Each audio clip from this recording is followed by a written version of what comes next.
Jangan sampai banyak muncul presiden-presiden dadakan seiring dengan isu resapel kabinet ini. Ibaratkan kereta yang mendaki, napas dia aja yang sesak. Presiden yang punya hak prerogatif, dia saja yang ribut. Tidak ada etika yang dilanggar oleh Partai Nasdem satupun ketika dia mencalonkan Anies.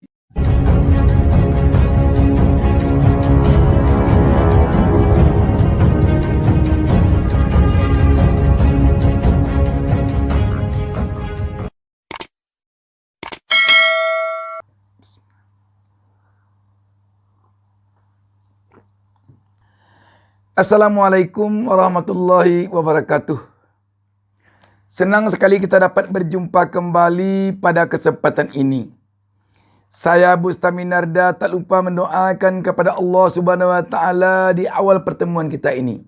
Semoga seluruh pemirsa selalu diberi keberkahan hidup oleh Allah Subhanahu wa taala. Dan saya juga bermohon kepada Allah Subhanahu wa taala, semoga yang telah memberikan subscribe ataupun yang sedang berencana akan memberikan subscribe terhadap channel YouTube Bustami Narda Official ini, saya mohon ya Allah, tolong berkahi kehidupannya, tolong bukakan pintu rezekinya, tolong harmoniskan keluarganya, tolong angkat derajatnya ya Allah.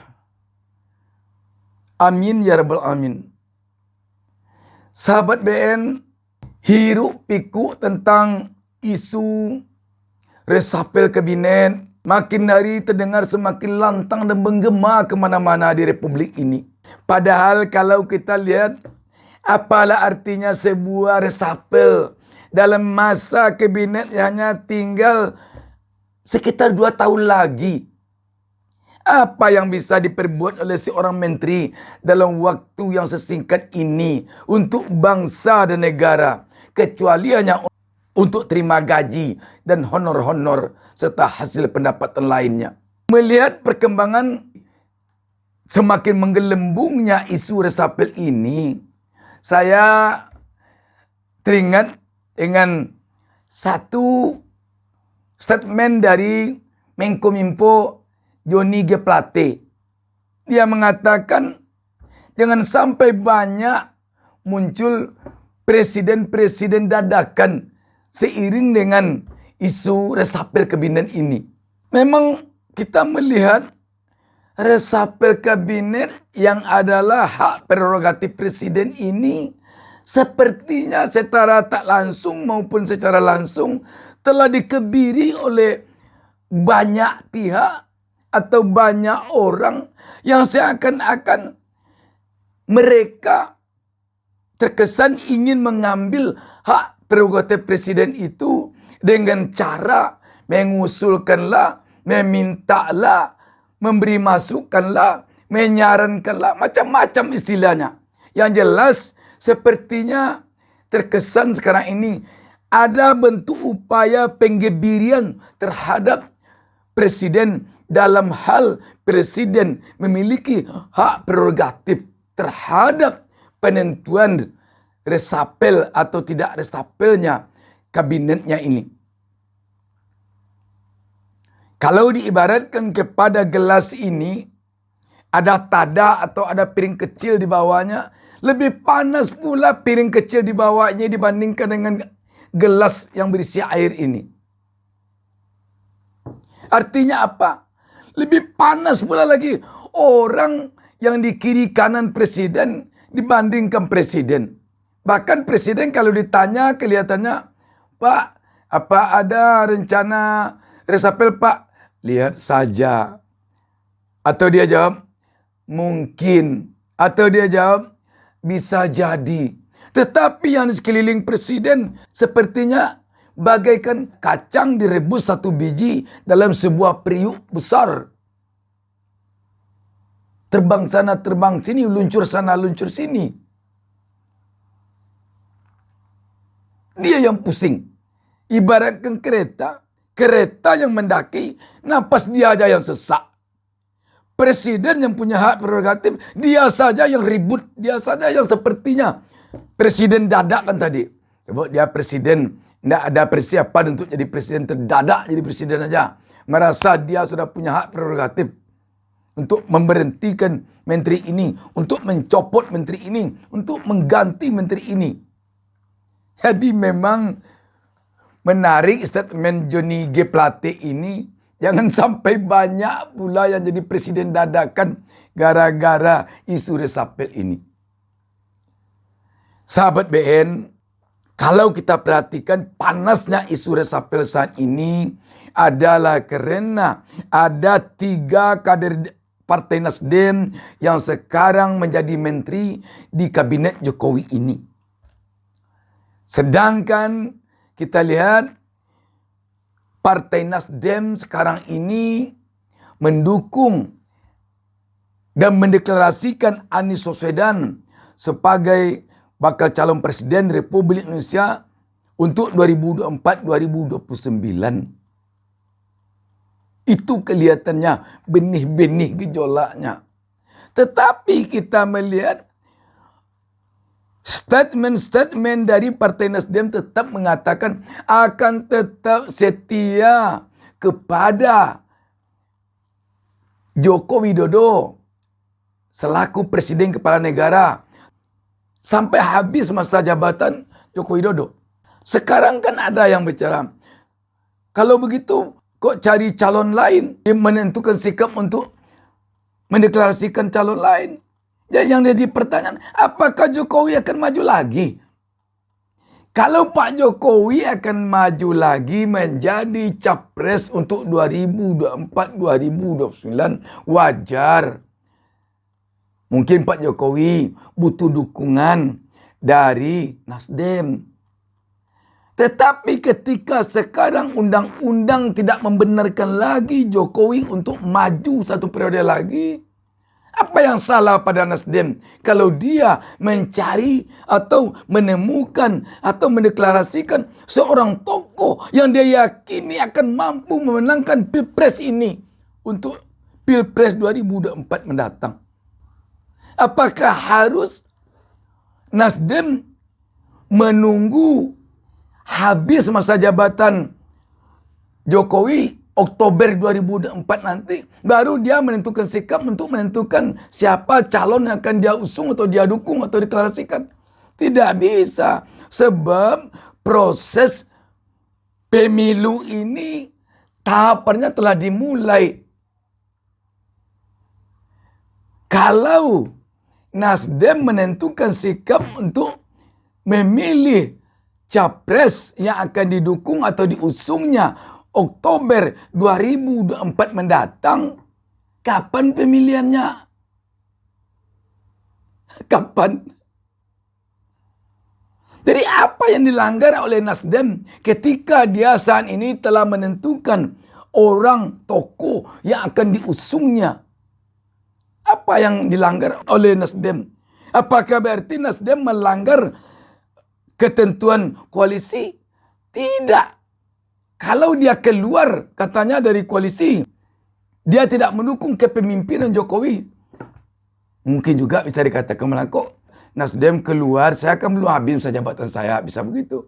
Ini dia bukan keluar, tapi dia mencari tokoh baru untuk calon presiden yang akan dia usung, yang akan dia dukung sebagai ganti dari Jokowi yang telah habis masa jabatannya 2 periode dan tidak bisa ditambah lagi. Apa yang salah? Kalau memang ada yang ribut ataupun Presiden Jokowi sekali kalau ribut atau tidak senang kepada Nasdem, kepada Surya Paloh sebagai ketum Nasdem karena dia mengusung, mendeklarasikan seorang tokoh untuk bakal calon presiden penggantinya nanti, berarti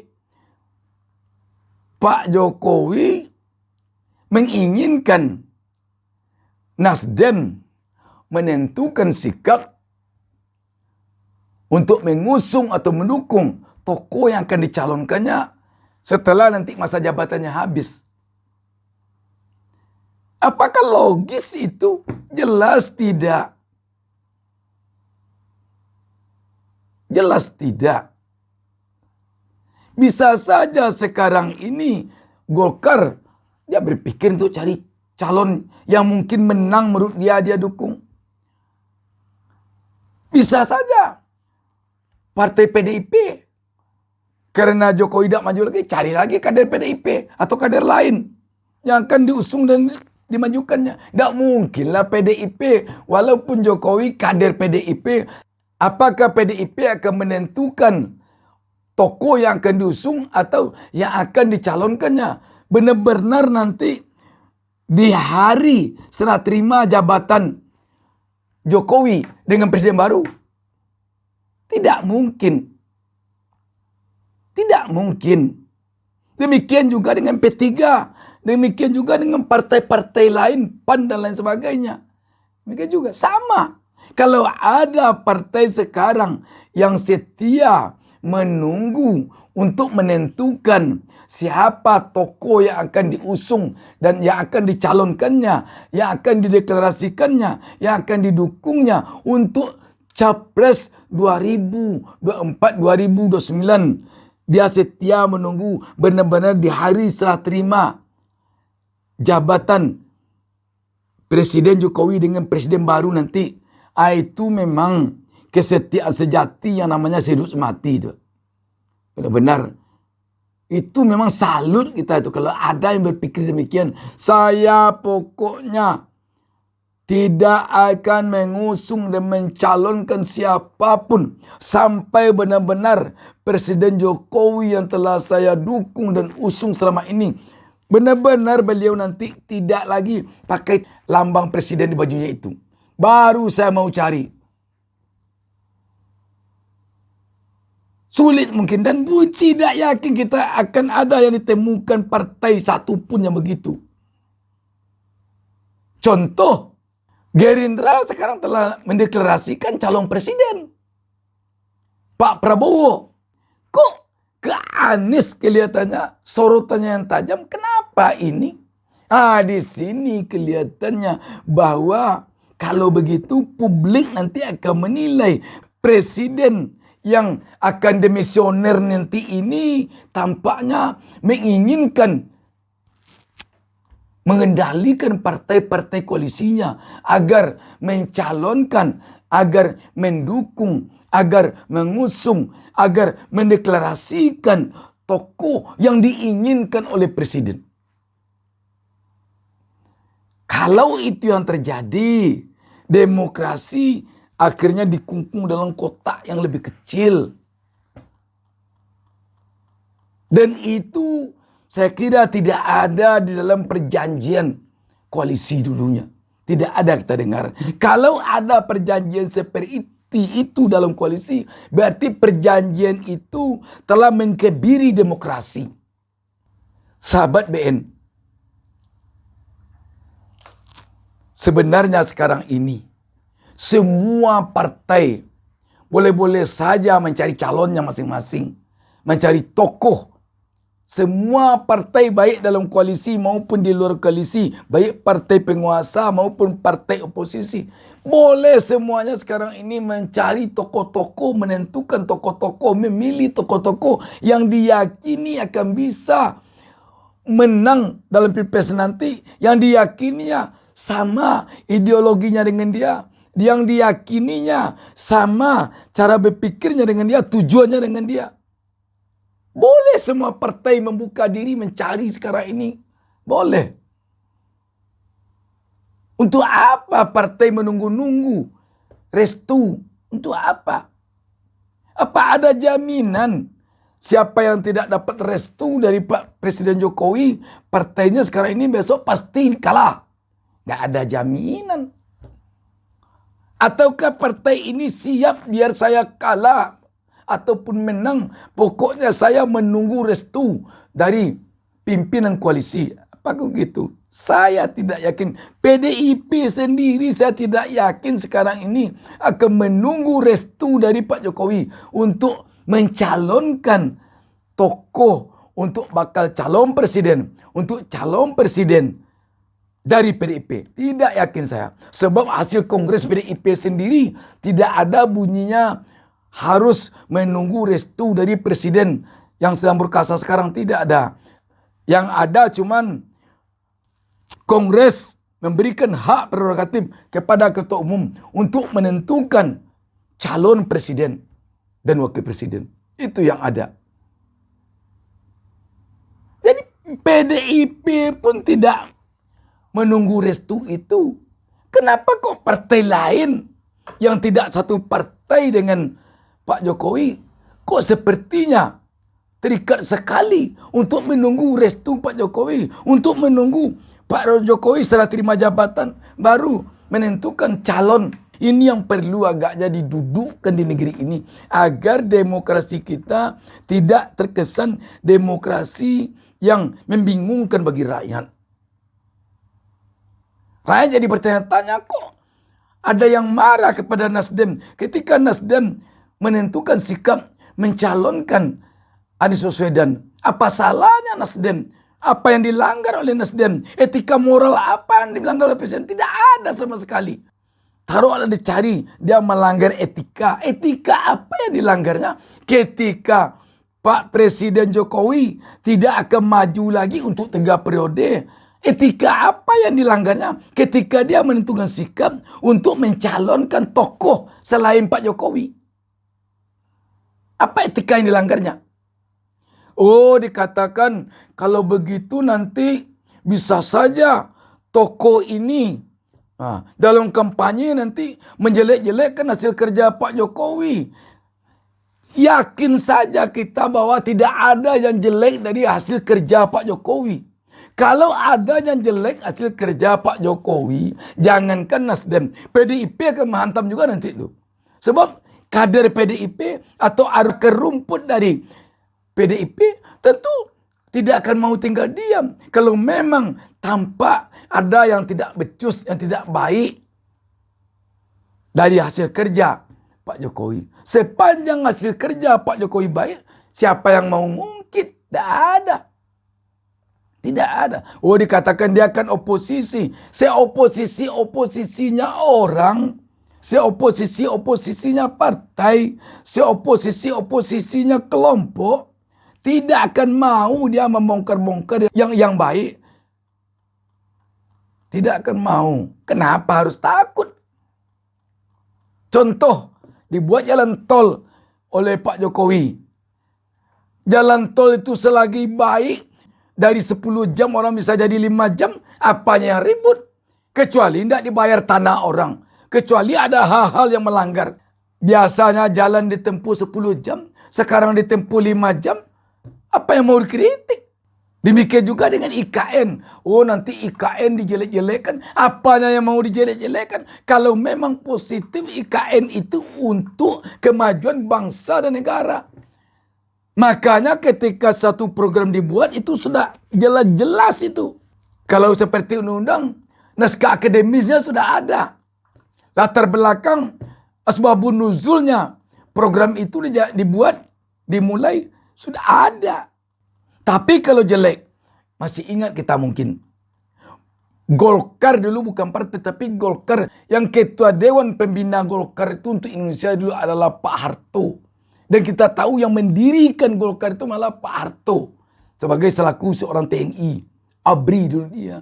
Tetapi ketika Soeharto jatuh pada pemilu 1999, kita mendengar kader Golkar sendiri yang minta Soeharto diadili.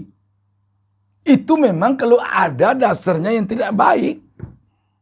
Tapi kalau sepanjang yang baik, tidak ada. Sekelas Surya Paloh tidak akan mau berbuat seperti itu. Surya Paloh ketua umum Partai Nasdem itu bukan orang kemarin sore. Bukan tokoh politik acak-acakan. Dia itu seorang negarawan. Dan telah teruji kenegarawanan dia. Demikian, wassalamualaikum warahmatullahi wabarakatuh. Jangan lupa subscribe. Jangan lupa subscribe.